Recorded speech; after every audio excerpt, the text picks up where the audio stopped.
자, 여러분들 안녕하세요. 또 오래간만에 영상을 업로드합니다. 자, 이번 영상에 대한 주제는 변동성 장세, 이렇게 안 하면 계좌 녹습니다 라는 주제로 이 영상을 다뤄보려고 합니다. 자, 먼저 이 지수 차트를 볼게요. 자, 현재 코스닥 지수는 11월 말부터 급반등이 좀 나오고 있는데요. 코스피 지수는 좀 옆으로 기고 있긴 하지만 곧 상승할 준비를 하고 있는 것 같습니다. 자, 그런데 지난달 11월 달 지수는 어땠나요? 자, 여러분들 좀 힘드셨죠? 자, 왜냐면은 지난 9월달, 10월달부터는 상승장이었습니다. 조정의 폭이 짧았기 때문에 물려도 조금만 참고 기다리면은 반등이 곧이곧대로 잘 나와주어서 이 수익을 보기 좀 쉬운 장세였죠. 자, 그런데 11월 초에서는 어때요? 지수의 급등락이 심했죠. 급락이 나오고 반등이 나오고, 그런데 저점을 이탈하는 급락이 나오고, 그런 다음에 저점을 깨고 반등을 하고 다시 한번 또 저점을 살짝 이탈하고 반등이 크게 나오는, 그야말로 롤러코스터 같은 장세였습니다. 자, 그래서 이런 장세가 많이 나올수록 개인 투자자들은 이 손실을 보기가 굉장히 쉽습니다. 자, 왜냐면은 엇박자를 좀 많이 타기 때문인데요. 즉 지지를 확인을 하고 매수를 했지만 얼마 안가 저점을 이탈하고 급락이 나오고, 그래서 저점을 이탈을 하자 개인 투자자들은 손절을 했을 거 아니에요. 그런데 손절을 하자마자 다시 한번 급반등이 나오고, 자, 그래서 자, 이번엔 진짜 반등하다 보다 하고 매수를 했지만 다시 한번 어때요? 이 저점을 깨는 하락이 나오고, 그래서 또 손절을 하고, 근데 손절을 하자마자 다시 한번 급반등이 나오고, 자, 이렇게 왔다 갔다 하는 롤러코스터 같은 이 변동성 장세에서는 박자를 잘못하지 못하면 이 손실을 보기가 굉장히 쉽습니다. 자, 보면 어때요? 11월 달 이렇게 개인 투자자들이 손실을 봤다는 뉴스 기사들이 많이 나오죠. 자, 그렇기 때문에 이 변동성 장세를 어떻게 접근을 해야지 계좌를 안정적으로 방어를 해낼 수 있는지에 대한 연구를 많이 하셔야 됩니다.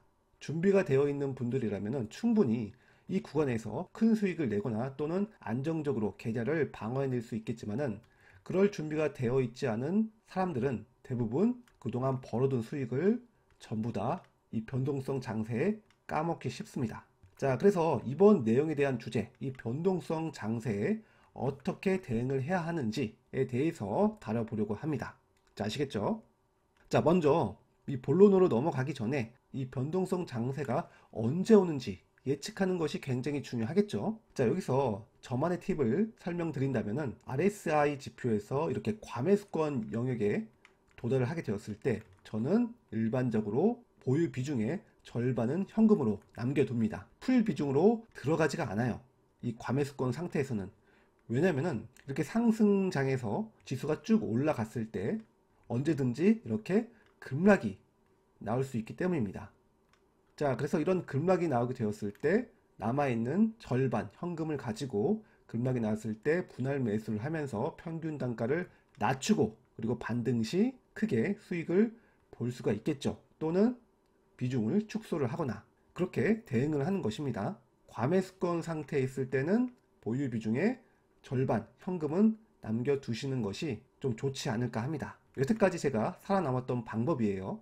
자, 그 다음에 바로 두 번째, 이 변동성 장세에 있을 때 이 대응법에 대해서 한번 다뤄보겠습니다. 자, 먼저 그림을 볼게요. 자, 여기 차트를 제가 캡처해 놨는데요. 자, 변동성 장세라고 제가 표시를 해놨죠.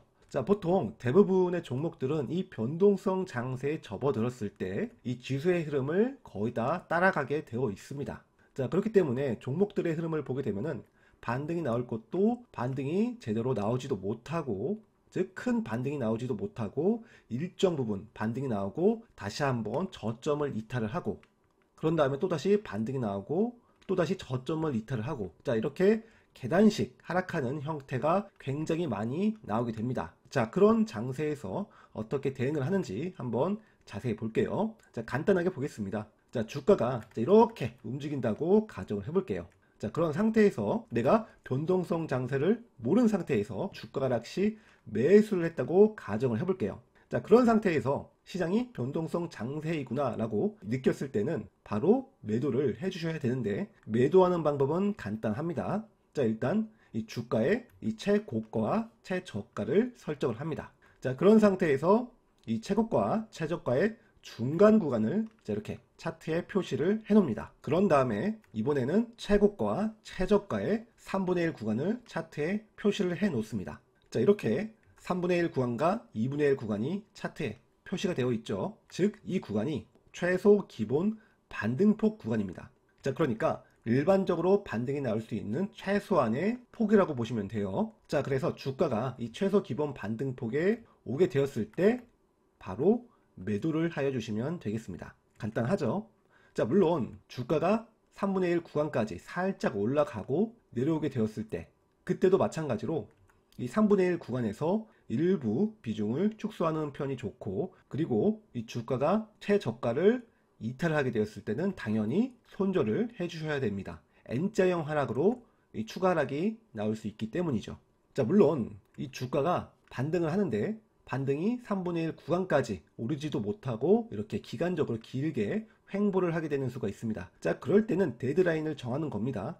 저는 보통 2주라는 기간을 두고 2주 안에, 즉 10거래일이 되겠죠. 10거래일 안에 유의미한 반등이 나오지 않는다면은 저는 그 시점에서부터는 즉시 매도를 합니다. 매도하고 나서 차라리 다른 종목에 공략하는 것이 낫지, 이렇게 질질질질 끌고 가는 종목들은 대체로 이 시장에서 소외를 받을 가능성이 있는 종목입니다. 자, 그런 종목들은 오히려 횡보를 하다가 이 최저가를 이탈을 하면서 급락이 나오는 경우가 꽤나 많습니다. 그렇기 때문에 이 데드라인, 즉 2주 안에 유의미한 반등이 있는 종목만 노리는 편이 제일 좋습니다. 2주가 지나더라도 반응이 없는 종목들이라면 조심을 해줘야 돼요. 또 한 가지가 있는데요. 기본 반등폭까지 반등을 시도하려 했지만 올라오지 못했어요. 대신에 저점을 이탈을 했습니다. 자, 이럴 때는 저점 이탈 시 손절하는 것이 아니라 오히려 더 하락을 하게 되었을 때 추가 매수를 합니다. 기본 반등폭까지 반등이 없었기 때문이기 때문에 골이 깊으면 산이 높죠. 그래서 더 밑에서 추가 매수를 하고 평균 단가를 더 낮춰서 반등 시 아예 탈출하는 전략으로 진행을 하면 되겠습니다. 자, 이렇게 움직일 경우, 자, 아시겠죠? 자, 이렇게 핵심적인 부분을 제가 알려드렸습니다. 이 방식으로 대응을 하시면 이 변동성 장세에서 좀 안정적으로 이 계좌를 운용을 할 수가 있겠습니다.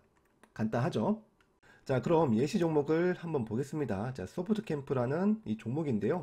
당시 이 점 상한가가 나온 날, 자, 이때 쿠팡에서 해킹 관련으로 이 보안 관련주가 급등을 하였습니다. 자, 분봉 차트를 볼게요. 자, 이 구간까지 보게 되었을 때 점 상한가 이후에 곧바로 갭을 띄우면서 상승을 하였죠. 자, 하지만 주가는 하락을 하게 되었을 때, 자, 여기까지, 자, 보면은 주가가, 자, 다음날 저점 대비 한 9.9%까지 반등이 나왔습니다. 최소 반등폭 기준으로 판단을 해보면, 자, 이렇게 3등분선, 즉 이 3분의 1 구간에서 어때요? 반등이 나왔죠. 즉 1639원이 3분의 1 구간이고, 자, 여기서부터 자, 여기까지 2분의 1 구간이 1715원이죠. 자, 이렇게 설정을 할 수 있겠습니다. 이 주가는 이 최고가와 최저가의 3분의 1 구간 1639원, 그리고 2분의 1 구간인 1715원, 이 부분까지 반등이 나오긴 나왔죠. 비록 1715원 2분의 1 구간까지 반등은 하지 못했지만은 최소 기본 반등폭까지 반등이 나온 것입니다. 3분의 1 구간까지 올라왔기 때문에.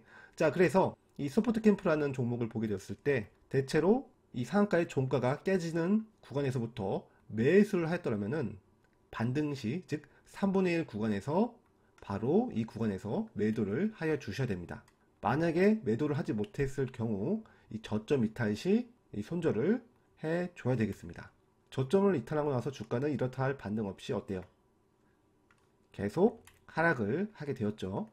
자, 이렇게 최소 반등폭 기준만 알고 있다면 일단은 크게 잃지 않고 어느 정도 수익을 보면서 대응을 할 수 있겠습니다. 자, 다른 종목도 볼게요. 자, 다음은 필옵틱스라는 종목을 보겠습니다. 자, 이 종목은 유리기판 관련주인데요. 자, 일단 해당 종목은 11월 달에 장대 양봉이 나오고 나서 어느 정도 반등을 했긴 했지만 이렇다 할 반등 없이 무너져 버렸습니다. 그리고 현재 지금 좀 옆으로 기고 있는 모습인데, 자, 변동성 장세에서는 주가의 급등락도 있겠지만은, 자, 이렇게 또 시장에서 소외가 되는 종목들을 만나게 될 수도 있습니다. 반등 없이 쭉 빠져버리게 되었죠. 자, 그래서 반등이 짧게 줄 때라도 먹고 튀어야 됩니다. 도망가야 돼요. 그렇지 않으면 물려버릴 수가 있습니다. 자, 분봉 차트를 한번 볼게요. 이 장대 양봉 다음날 눌림목에서 접근을 한다고 했을 때, 자, 분봉 차트를 보겠습니다. 일단 고점에서 최저점까지 이 3등분선을 이용을 하시면 되겠는데요. 차트 툴에 있습니다. 이 고점에서부터 저점까지 보게 되면은 주가는 어때요? 3분의 1 구간대까지 일단 기본적인 반등폭이 나왔죠. 그리고 4등분선은 주가의 2분의 1 구간을 볼 수가 있습니다. 자, 보면 어때요? 2분의 1 구간 그 이상까지도 반등이 크게 나왔죠. 자, 여기까지는 일단은 반등이 다 나온 모습입니다. 자, 하지만은 자, 시간이 흘러서 자, 여기서부터 여기까지 볼게요. 자, 3등분선을 이용을 해서 자, 여기까지 보게 되었을 때 자, 만약에 51,400원대 이 구간대에서 매수를 했다고 가정을 해보겠습니다. 그럴 때 이 주가가 이 최소한 기본 반등폭인 이 3분의 1 구간 터치했을 때 이 구간에 매도를 할 수 있겠죠. 또는 4등분선을 이용을 해서 2분의 1 구간대까지 노려볼 수도 있겠죠. 53,350원 이 구간대에서도 일단 매도를 할 수가 있겠습니다. 자, 하지만 기본 반등폭 2분의 1 구간까지 나온 이후에 이 47,600원 차트에 표시를 해보겠습니다. 이 47,600원을 이탈하게 된다면 즉시 손절을 해줘야 됩니다. 보면 어때요? 47,600원을 이탈을 하게 되었죠. 저점을 이탈을 했습니다. 이후에 주가는 반등 없이 쭉 하락을 하고 말았죠. 자, 이렇게 변동성 장세에서는 저점을 이탈을 하면은 N자형 반등으로 최소 기본 반등폭은 나오는 종목들도 있겠지만은 이렇게 반등 없이 골로 가는 종목들도 있습니다. 상당히 조심을 해줘야겠죠. 만약에 매도를 하지 못하고 계속 물려있는 상태라면은 이 종목의 비중을 하루에 10%씩 또는 5%씩 점차적으로 이 비중을 줄여 주셔야 됩니다. 자, 아시겠죠? 어쨌든 반등이 줄 때라도 도망가야 됩니다. 변동성 장세에서는 일반적인 장세에서는 괜찮습니다. 자, 다음은 솔리드라는 종목을 보겠습니다. 지금 현재 주가는 이 바닥권에서부터 올라오고 있지만 변동성이 심했던 이 11월달 당시에 주가를 보게 되면은 변동성이 상당했었죠. 장대 양봉이 나오고 나서 조정을 받았지만 반등이 그렇게 크지 않았습니다. 오히려 이전 저점을 이탈을 해버렸죠. 자, 이탈을 하고 나서 반등을 하였지만은 다시 한 번 더 이전 저점을 이탈을 시키고 반등이 나오고 다시 한 번 또 이전 저점을 이탈시키고 반등이 나오고 자, 이렇게 계단식으로 하락하는 장세에서는 개인 투자자들이 손실을 보기가 굉장히 쉽습니다. 자, 그래서 이런 장세에 접어들수록 대응을 해주셔야 되는데 대응하는 방법은 아까도 설명했다시피 이 3등분선 이용을 하여 주시면 되겠습니다. 자, 보면은 주가는 장대 양봉이 나오고 나서 이 최저점에서 이 3분의 1 구간까지는 기본적인 반등폭이 나왔죠. 그리고 4등분선을 활용을 해서 보게 되면은 주가는 자, 보면 어때요? 자, 여기까지 2분의 1 구간까지 반등이 나왔습니다. 자, 이후에 이전 저점을 붕괴시키게 된다면 즉시 이 손절로 대응을 해줘야 되겠습니다. 자, 이후에 60분봉 차트로 볼게요. 좀 더 넓게 해서 보겠습니다. 계속해서 이러한 원리로 기본적인 반등폭이 나오게 되었을 때 그때서마다 비중을 축소하여 주시면 되겠습니다. 자, 만약에 8,057원 밑에서 매수를 하였더라면은 반등이 나오게 되었을 때는 이 최소한 기본 반등폭인 이 3분의 1 구간대에서 매도를 하여 주시면 되겠습니다. 자, 물론 아주 기본적인 반등폭은 3분의 1 구간이고 4등분선을 활용하여 보게 된다면 이 중간값 즉 2분의 1 구간대까지도 반등을 노려볼 수가 있습니다.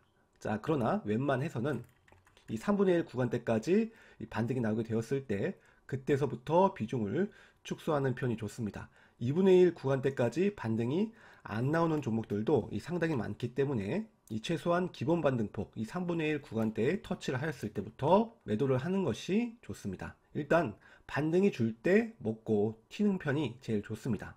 안 그러면은 이전 저점을 이탈시키면서 계단식 하락, N자형 하락이 나올 수 있기 때문입니다.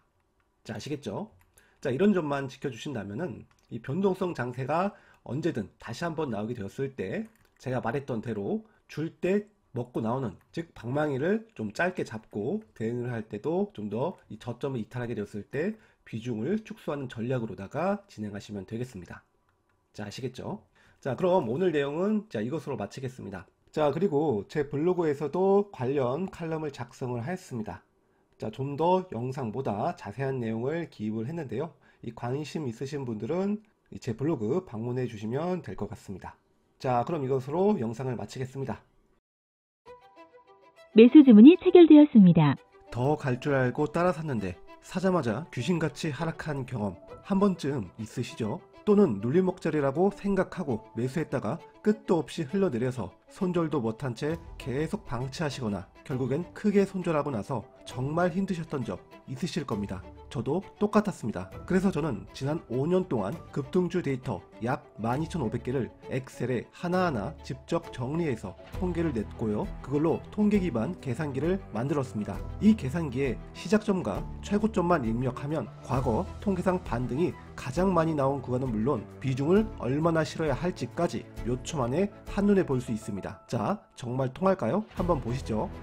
이 종목에서 계산기가 잡아준 매수 구간, 제가 실제로 매수했던 구간과 거의 똑같죠. 통계적 반등 구간에서 분할 익절했습니다. 이외에도 많은 종목의 사례가 있는데요. 물론 틀릴 때도 있습니다. 그럴 땐 통계적 지지 구간 이탈 시 칼같이 자르거나 비중을 줄여서 리스크를 관리합니다. 이게 바로 통계가 주는 기준입니다. 지난 5년치 데이터를 이 계산기 하나에 그대로 담았습니다. 시작점과 최고점만 한번 입력해서 과거 통계상 반등이 자주 나왔던 자리를 바로 보여줍니다. 무엇보다 막연한 이평선이나 보조지표가 아닌 실제 데이터에 기반한 확률 높은 투자를 할 수 있다는 겁니다. 정말 궁금하시죠? 이 계산기에 관심 있으시다면 영상 오른쪽 상단 링크를 눌러 강의 홈페이지에 한번 방문해 주세요.